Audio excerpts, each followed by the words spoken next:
અને મહત્વપૂર્ણ સમાચાર વડોદરાથી પાલિકા કચેરીમાં ઘૂસ્યા કપિરાજ કચેરીમાં ઘૂસતા અફરાતફરીનો માહોલ કપિરાજના આતંકથી કર્મચારીઓમાં ભયનો માહોલ છે કપિરાજનું કચેરીમાંથી રેસ્ક્યુ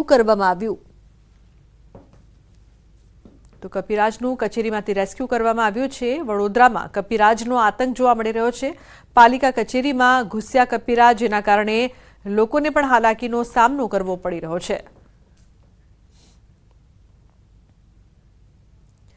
અને મહત્વપૂર્ણ સમાચાર અમરેલીના ધારીના ભાડેર ગામના પેટ્રોલ પંપ પર દીપડો ઘૂસ્યો શિકારની શોધમાં દીપડો પેટ્રોલ પંપ સુધી ચડી આવ્યો સુમસામ વાતાવરણ વચ્ચે દીપડાની લટાર રાત્રિના સમયે દીપડો આવતા સીસીટીવી કેમેરામાં કેદ પંપમાં કામ કરતા સ્થાનિક લોકોમાં ફફડાટ ફેલાયો છે વન્ય પ્રાણીની ખુલ્લી વિસ્તારમાં અવરજવર વધી છે તો સુમસામ વાતાવરણ વચ્ચે દીપડાની લટાર જોવા મળી રહી છે લોકોમાં ભયનો માહોલ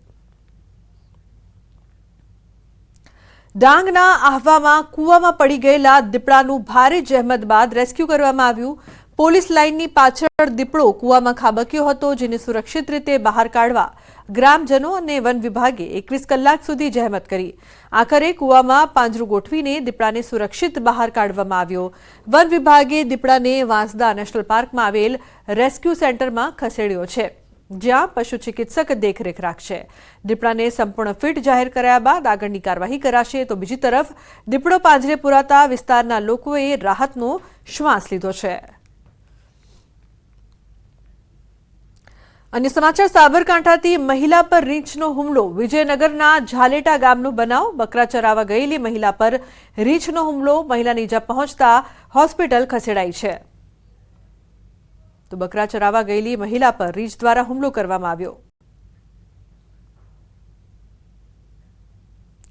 અને મહત્વપૂર્ણ સમાચાર વલસાડ જિલ્લાના ભદેલી ગામના તળાવમાં જળ બિલાડીઓ દેખાતા લોકોમાં આશ્ચર્ય સર્જાયું પહેલીવાર જ ગામના તળાવમાં એક સાથે અનેક જળ બિલાડીઓ દેખાતા લોકો જોવા પહોંચ્યા મહત્વપૂર્ણ છે કે ગામની આજુબાજુના વિસ્તારમાં પણ ક્યાંય જળબિલાડીઓ દેખાતી નથી આ પહેલા પણ ગામના તળાવમાં એક પણ જળબિલાડી દેખાતી નહોતી પરંતુ એકાએક ગામના તળાવમાં જળબિલાડીઓનું ટોળું દેખાતા લોકોમાં અચરજ છે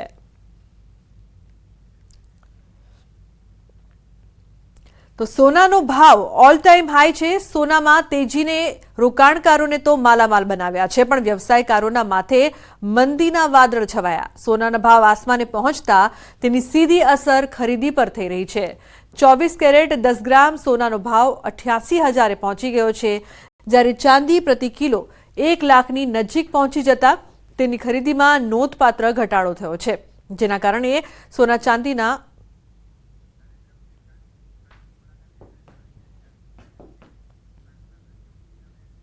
તો પીએમ નરેન્દ્ર મોદી ફ્રાન્સની મુલાકાતે છે તે ત્યાં પહોંચ્યા છે લોકોની વચ્ચે અને લોકોમાં પણ ખુશી જોવા મળી રહી છે ખાસ કરીને તમામ ભારતીયો પહોંચ્યા છે તેમને મળવા માટે આતુર ભારતીયો જોવા મળી રહ્યા છે તો તમામ લોકો પીએમથી ઓટોગ્રાફ પણ માંગી રહ્યા છે જે દ્રશ્યો સામે આવી રહ્યા છે સીધા ફ્રાન્સના રાષ્ટ્રપતિએ ગઈકાલે તેમનું સ્વાગત પણ કર્યું હતું પીએમ મોદીએ એઆઈ એક્શન સમિટમાં સંબોધન કર્યું હતું અને બંને દેશો વચ્ચેના કહી શકાય કે સંબંધો છે તે વધુ મજબૂત બને તે માટે પણ વાતચીત કરવામાં આવી હતી પ્રયાસ કરવામાં આવી રહ્યો છે મેક્રોન દ્વારા પીએમ મોદીનું સન્માન ઉદાહરણ રૂપ છે તમામ ભારતીયોમાં પણ ખુશી છે જે લોકો ફ્રાન્સમાં વસે છે તે તમામ ભારતીયો પીએમને મળવા માટે ઉત્સુક જોવા મળી રહ્યા છે એઆઈ એક્શન સમિટમાં ખાસ પીએમ મોદી ઉપસ્થિત રહ્યા હતા અને અત્યારે પણ તે ફ્રાન્સની મુલાકાતે છે અને તમામ લોકો તેમને મળવા માટે ખાસ પહોંચ્યા છે લોકોની વચ્ચે પીએમ મોદી જોવા મળી રહ્યા છે તો ફ્રાન્સમાં વસતા ભારતીયો તેમનો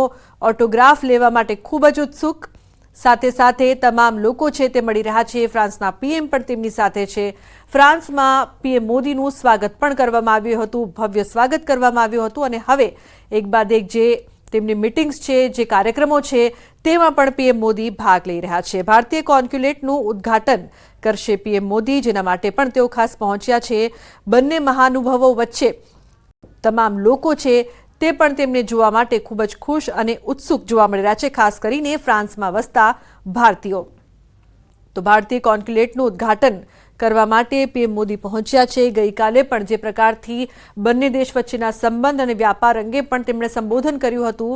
મેક્રોન દ્વારા જે પ્રકારથી પીએમ મોદીનું સન્માન કરવામાં આવ્યું છે તે દેશ માટે ખૂબ જ મોટી, મહત્વપૂર્ણ અને ગર્વની બાબત છે।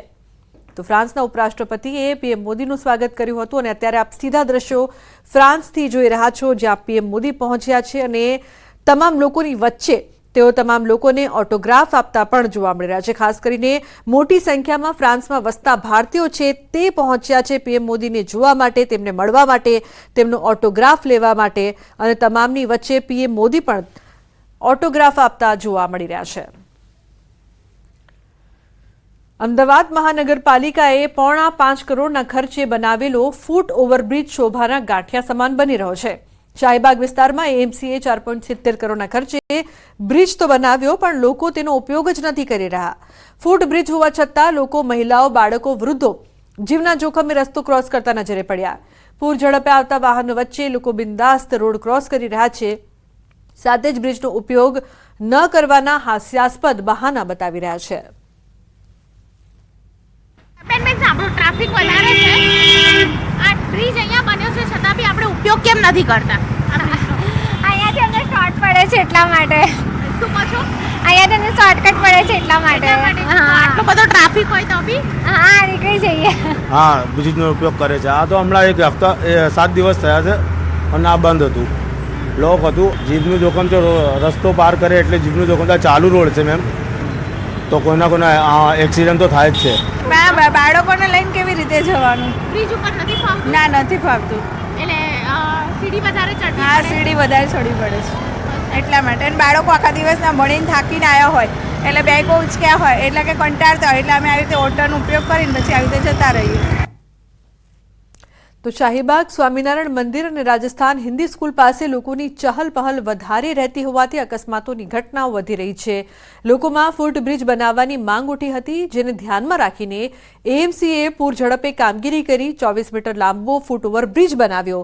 બ્રિજ પર બંને બાજુ સીડીની સાથે 20 પેસેન્જરની ક્ષમતાવાળી લિફ્ટની સુવિધા પણ અપાઈ, જેથી રાહદારીઓને કોઈ તકલીફ ન પડે। જોકે તંત્રએ તો કામગીરી કરી દીધી, પણ લોકો બ્રિજનો ઉપયોગ નથી કરી રહ્યા અને શોર્ટકટ અપનાવી રહ્યા છે। પરિણામે તંત્રએ ખર્ચેલા 4.70 કરોડ પાણીમાં ગયા હોય તેવું લાગી રહ્યું છે। અમદાવાદ શહેરમાં વિકાસ પાછળ કરોડો રૂપિયા ખર્ચાય છે, પરંતુ આ કરોડો રૂપિયાનો ખર્ચ ખરેખર ઉપયોગી છે કે કેમ તે સવાલ ઊભો કરી રહ્યો છે। અમદાવાદ શહેરમાં શાહીબાગ વિસ્તારમાં અત્યારે હું છું। શાહીબાગ વિસ્તારમાં આપ મારી પાછળ જે બ્રિજ જોઈ રહ્યા છો તે 4.70 કરોડના ખર્ચે બનાવવા આવ્યો તો ખરા, પરંતુ તેનો કોઈ પણ ઉપયોગ થઈ નથી રહ્યો। અત્યારે આપ જુઓ તો બ્રિજ ઉપર તમને કોઈ પણ વ્યક્તિ જોવા નહીં મળે। એક તરફ ટ્રાફિક છે, સાંજનો સમય એટલે સૌથી વધારે પિકઅપ અવર્સનો આ સમય, સવારે 10 વાગે પણ આ જ પ્રકારનો ટ્રાફિક હોય છે, સાંજે પણ આ પ્રકારનો ટ્રાફિક હોય છે, પરંતુ જે લોકો હોય છે તે ખાસ કરીને બ્રિજનો ઉપયોગ નથી કરી રહ્યા, તેને કારણે આ જ ટ્રાફિકમાંથી તેઓ રોડ ક્રોસ કરતા જોવા મળી રહ્યા છે। જીવનું જોખમ અનેક લોકોને જોવા મળી રહ્યું છે। આપ જોઈ રહ્યા છો અકસ્માતનો ભોગ અનેક લોકો બની રહ્યા હોય તેવા પ્રકારના નિવેદનો પણ અહીં આવી રહ્યા છે। લગભગ દિવસનો 1 થી 2 જેટલા અકસ્માત સર્જાય છે, પરંતુ આ રોડ ખાસ કરીને તેનો ઉપયોગ લોકો કરી રહ્યા છે, ન કે બ્રિજનો ઉપયોગ કરી રહ્યા છે। બ્રિજનો ઉપયોગ ન થવાને કારણે ખાસ કરીને અનેક સવાલ ઊભા કરી રહ્યો છે કે જો વિકાસ માટે ખાસ કરીને આ બ્રિજનો બનાવવામાં આવ્યો હોય, બ્રિજ કરવામાં આવ્યો હોય તો તેનો ઉપયોગ શા માટે લોકો નથી કરી રહ્યા? જોકે કેટલાક લોકોનું એવું પણ કહેવું છે કે અહીં રેલિંગ છે તે મોટી કરી દેવામાં આવે, રેલિંગ બંધ કરી દેવામાં આવે તો ચોક્કસથી બ્રિજનો ઉપયોગ થઈ શકે અને લોકોને મજબૂર થવું પડે આ બ્રિજનો ઉપયોગ કરવા માટે। પરંતુ હાલની પરિસ્થિતિની અંદર તો ખાસ કરીને જીવના જોખમે લોકો રોડ ક્રોસ કરતા જોવા મળી રહ્યા છે। કેમેરા પર્સન હરીશ શર્મા સાથે દીપિકા કુમાર, ન્યૂઝ 18 ગુજરાતી, અમદાવાદ। તો લુણાવાડા પાલિકામાં અપક્ષનું ભાજપને સમર્થન।